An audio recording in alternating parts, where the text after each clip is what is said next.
This podcast is brought to you by VinZero. VinZero pioneers solutions and services to the AEC and manufacturing industries to support net zero targets. Visit vinzero.com to learn more about how organisations design, build and solve through digitalisation. From VinZero to you, welcome to our Think Future podcast series. Each week we'll share conversations with industry leaders from around the world to find out how they're thinking future. Subscribe to VinZero Think Future for access to more episodes, interviews and profiles. Leader, innovator and influencer for change, Amy Marks is Autodesk's VP for Enterprise Transformation Practice. She informs strategy on business outcomes, platform solutions and consulting for customers, incorporating transformational methodologies including industrialised construction, sustainability and new ways of working. Prior to joining Autodesk, Amy was the CEO of Excite Modular. She defined the language, process and frameworks that are adopted by companies, universities and countries around the world, reflecting the convergence of design, make, operate models.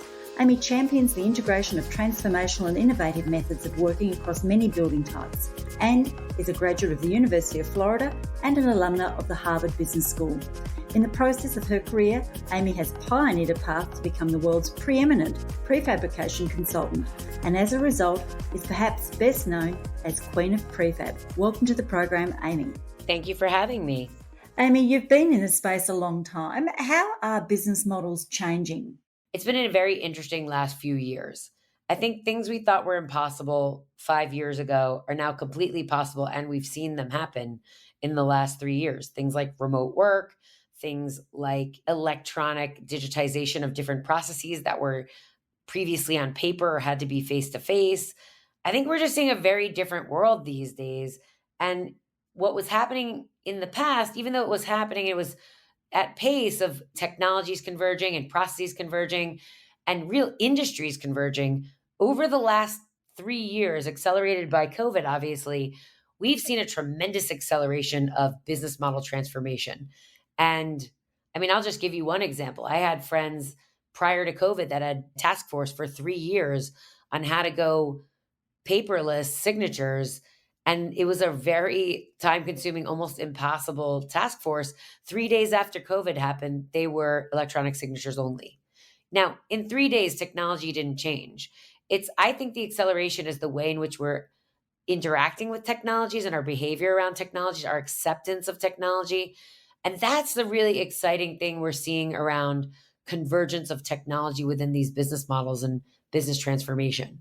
It's interesting right now, I think, because of the convergence of things like technology and the convergence of processes.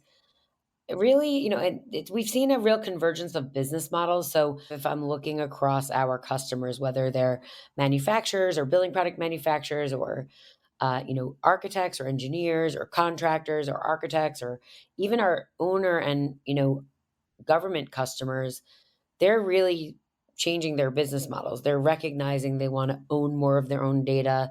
They want to cross over some of these spaces and, close some of the gaps that the silos have created.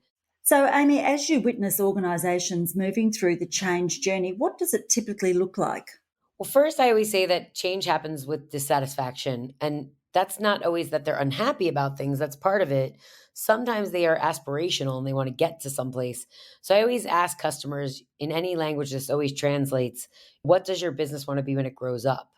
And every CEO can answer that question immediately. You don't have to use a lot of fancy phrases. I believe what happens next is once they recognize what they want to be when they grow up, the next step is to recognize, do they have the foundational skills, tools, culture, core competencies to be that thing they want to be when they grow up? And that becomes that maturity assessment they have to take a real strong look at. After that, I think that they look at what they can do and they figure out what are they doing that can be repeatable? What can they productize to make easier for others to consume and to go to market with? How do they digitize those things, automate and make things easier? Ultimately, a lot of the transformations are around creating less waste, whether that's waste within their business processes, waste in, physical form, waste of, especially these days, working with their supply chain, and even waste in their own employees that they have. We can't afford to lose great employees anymore. People are looking, how do they get good employees and train them and keep them? So I think that cycle happens where they figure out what they want to be when they grow up, and then they basically create a vision for that and some first concrete steps of action they can take to get there. And all of that, I always say to CEOs, that's great. You have to do all of that. It has to be stronger than resistance. That's Dan Miller's formula for change, I always quote. And the resistance normally comes internally, not externally. It's the resistance we feel with change is usually an internal friction more so than external. And so, what are the key drivers then once an organisation's gone through that initial thought process to move through the journey? I think after you've understood if you have the right foundational elements and you understand your maturity assessment, then I think most have to look somewhat externally to their partners, their supply chain, to others that are in the space that have done transformational changes. To think that everything has to be reinvented as if it were never done before is a fool's errand. So I think that there's very few things in this life that haven't been done before or that you can't adapt to fit the needs for purpose that you're trying to accomplish. So I think you should pause at that moment and almost do a little bit of a learning exercise, a learning journey, if you will, to figure out if this has been done before, if there are experts in it. I always laugh. Like I've seen some organizations or even like some governments, they want to do a new initiative, and these are initiatives that have been done before successfully. And by the way, unsuccessfully, you can learn from as well.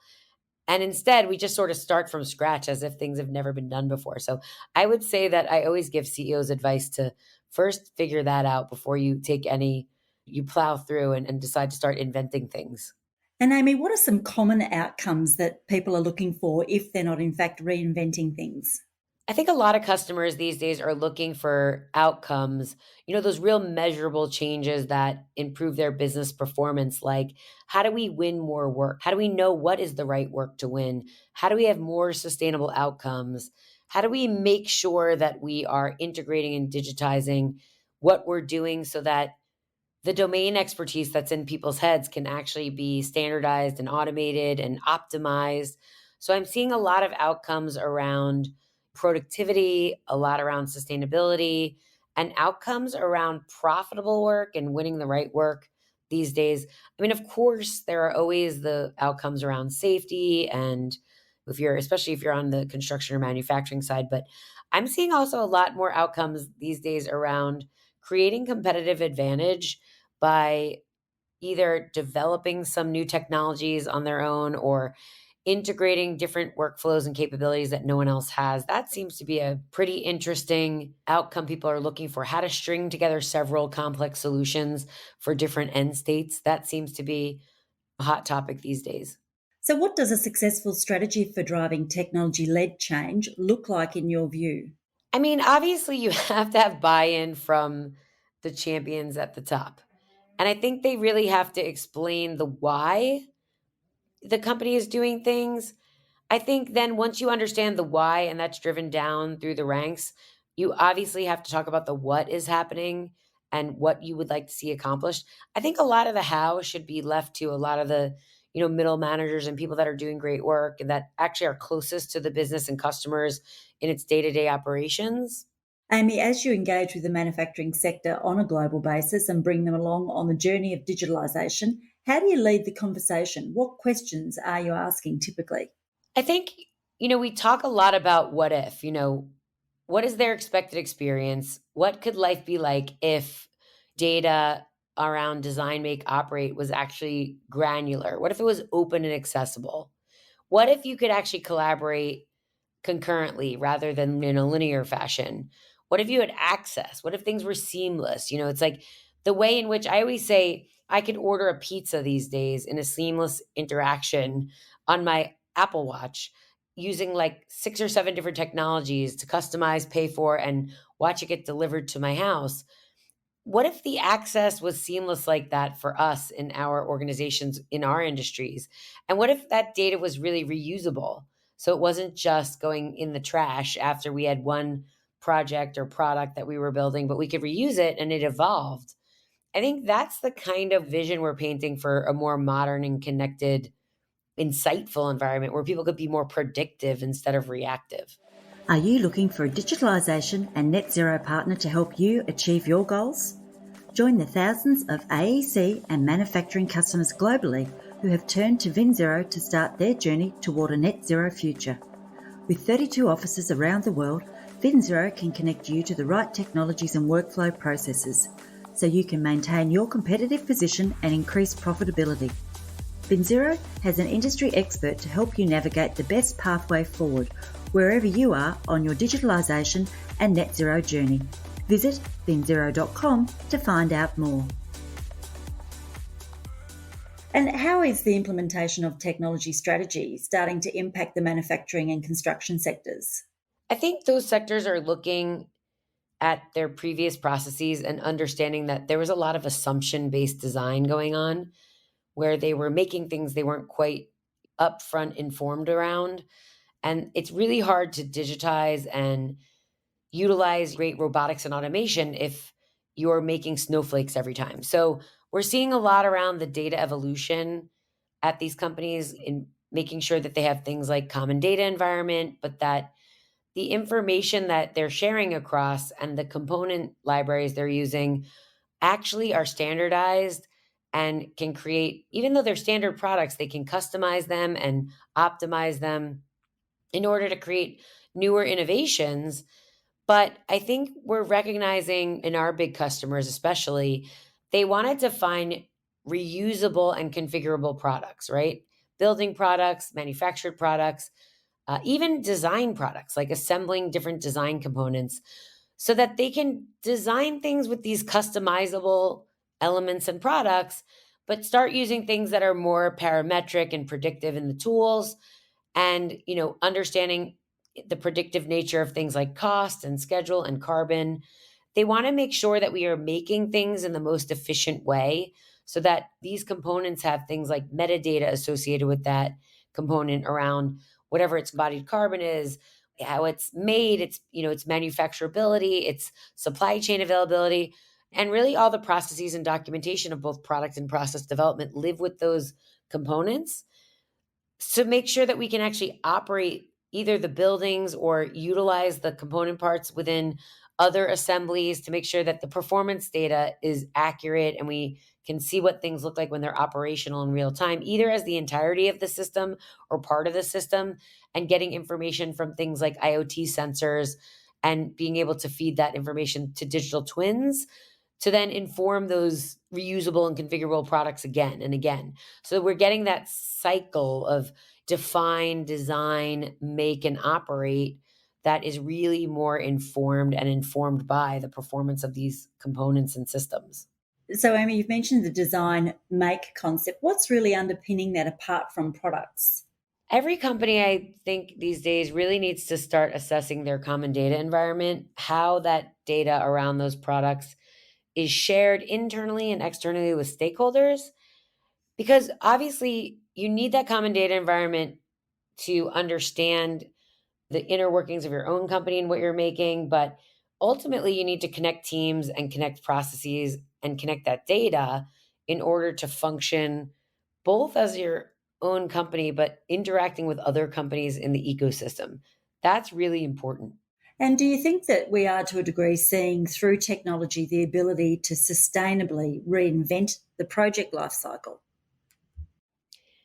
I think honestly, digitization and productization of things like the construction process that happens today is probably the single most important thing you can do for sustainability on our planet today. I mean, when you think about that 40%, anywhere, depending on the study you look at, between 30 and 40% of what's in our landfills is actually construction waste. Assumption based design is really killing us from a landfill perspective. We need to be able to understand and inform design with the way things are actually made, manufacturing informed design, so that we're making these components in the most effective way. What role do you see technology playing for circularity and adaptive reuse? I think as we're looking at things in the past said design for ease of manufacturing and ease of assembly. I like to say it's more about the data for manufacturing and assembly because we need the data to understand things like embodied carbon, also material circularity. There are lots of ways in which we can design and reuse these systems and elements and components, especially if they're built using industrialized construction techniques, and especially if we design for disassembly and reuse. I think that's really important in the sector that you're seeing a tremendous amount of growth in right now, which is industrialized construction. I think the numbers are pretty strong that those companies are being asked to create both independent systems and multi-trade systems, as well as entire buildings that can be reused, or they're looking to strip a building down to its concrete and steel so that they don't have to put back up concrete and steel and look at creating new systems. Or they're trying to understand the embodied carbon analysis of putting up an all timber structure instead of concrete and steel structure. And so technology is going to help us so that we have actual data that computers and things like AI and machine learning can actually help us make the right decision based on the data that you don't need a human to make anymore. But we can very quickly use algorithms to understand the right combination of pieces and parts and kits of parts and the right way in which we want to structure these elements, and even looking at the building typologies that make the most sense from a sustainability perspective. That can only really be done in the right way using technology. And so we just mentioned their material circularity. It's certainly key to circularity for the built environment. Are you seeing any new trends at the material level? We are seeing a large percentage of the audience, at least in the US, that is telling us that to implement circular economy principles at their organizations, they really need technologies that make it easier for them to implement it. And they need customers or owners that are requiring it. They want that. They want to make sure that their owners or developers or whoever is leading that particular initiative is requiring it. That those are the two biggest factors for implementing circular economy principles. That's the interesting thing. A lot of people are utilizing industrialized construction just for basic everyday practices that are going to stay there permanently. But the fact that almost 40% are using it for disassembly and reuse, and the main driver of that is sustainability, that's pretty astounding and amazing. I think the more mature we're finding the industrialized construction market segments, the more they are doing things around sustainability drivers. I think it's interesting. Most of the companies, when they think about material circularity, start talking about the architect and engineer. And they start talking about which architects and engineers are thinking about material circularity, who is using some of the tools that are available technology wise. But I think one of the really overlooked segments of the ecosystem is that group of architects, engineers, and really contractors and subcontractors that are building elements and designing elements for disassembly and reuse. And so recently we just did a research study live at Advancing Prefabrication, and the numbers were pretty astounding. I think it was 38% had actually participated in projects that had some sort of design for disassembly and reuse component. That's a pretty high number.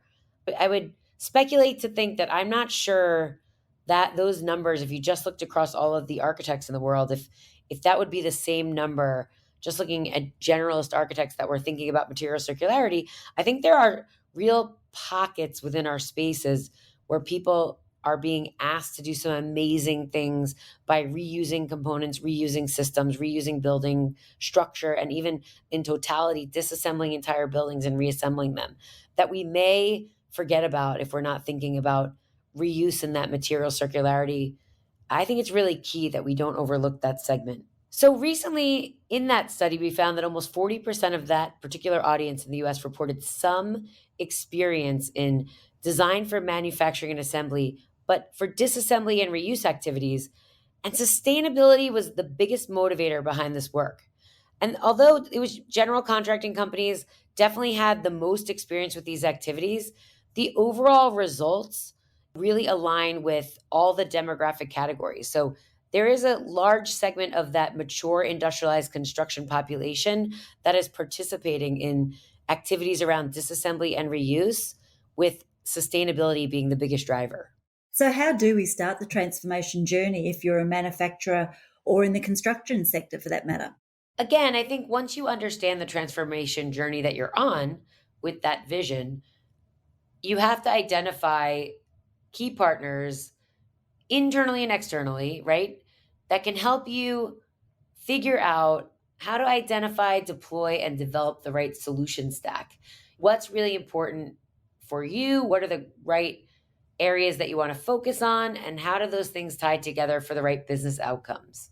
I think this word we toss around, solution, is a little bit complicated. Some people use it interchangeably with the word software product or capability, and it's actually much different than that. Solutions are much more complex and they're much more layered. So when you think about solutions and implementing multiple complex solutions, you want to think about that a solution is really a selection of products and services that drive very specific business outcomes, capabilities, and behaviors. Again, it's very layered. It's really not just about one company's tech. It's about platform with an open ecosystem of their tech, competitors' tech, partners' tech, to make sure that you can actually get across a lot of these business outcomes, especially if they're cross industry. Well, Amy, this has certainly been an interesting conversation. And as we bring it to a close today, with so much transformation happening across both construction and manufacturing sectors, when you think future, what is it that excites you the most? I mean, I think honestly, what excites me the most is that we're going to start thinking of our experience in this ecosystem the way we think about everything else we do. Things that don't seem right or are overly complicated or are not the way you would do any other activities in your daily life are what excites me. I would love a different expected experience from this future state. Like, I think people think it's okay that they don't know when things are showing up on their job site. And yet, I know a pizza is going to show up within the seconds that the guy's ringing my doorbell. If I ordered anything online these days, I know exactly when it was shipped, when it's getting to me, when it comes into my house. When we're talking about like the supply chain transparency in our ecosystem, it's like those rules don't apply as if that technology doesn't exist. So I'm really excited just to apply my basic everyday expected experience of everything else I do to the design make ecosystem. Amy Marks, Queen of Prefab, thanks for participating in the VinZero Think Future podcast. This podcast was brought to you by VinZero. VinZero help the AEC and manufacturing industries keep pace with digital change and achieve their technological and sustainability leadership goals. VinZero is a company that cares about creating and building a better world. Together, we are working with industry and environmental experts, providing forums and platforms through our VinZero Think community to create conversations that matter to our future generations. We invite you to join in the conversation and participate in our Think community. Like and subscribe to Think Future to stay up to date with the latest innovations and conversations as we take AEC and manufacturing around the world closer to zero. You can download our podcasts at vinzero.com or from your favourite podcast platform. From VinZero Think Future, thanks for listening.